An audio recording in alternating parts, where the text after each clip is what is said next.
странските инвеститори во индустриските зони во страв дали Русија ќе го секне гасот и за Македонија.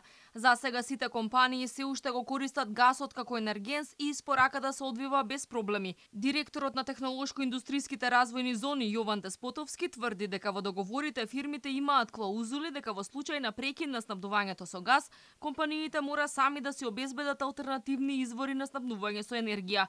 Сепак не кажа колку тоа поскапо би ги чинело инвеститорите. Фирмите од зоните имаат годишен договор за 5,2 милиони нормални метри кубни газ. Набавката ги чини 750.000 евра месечно. Верувам дека имаме и резервни опции кои што може да ги ставиме во функција, доколку се укаже потреба да им помогнеме на самите компании. Меѓутоа повторувам, во моментот немаме апсолутно никаков ниту најава, ниту индикатор дека може да се случи прекин.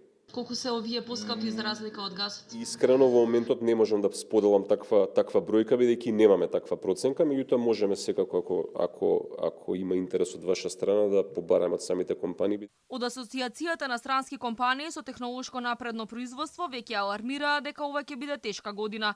Најпознатите автомобилски брендови затворија некои од капацитетите бидејќи дел од компонентите им доаѓале од Украина.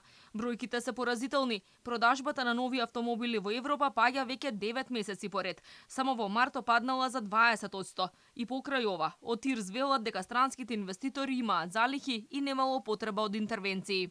Меѓутоа, од аспект од постојните компании капацитети, за сега немаме никаква најава за затворање на капацитети.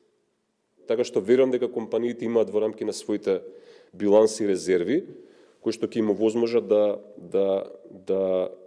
да кажем успешно пребродат и оваа криза. Лани 16 од странските инвеститори во зоните работеле со загуба, а 18 со добивка. Добиле речиси 12 милиони евра помош од државата, а буџетот го наполниле со 32 милиони евра од даноци и придонеси на плати за вработените. Просечната исплатена плата во зоните е за 3% поголема од државниот просек.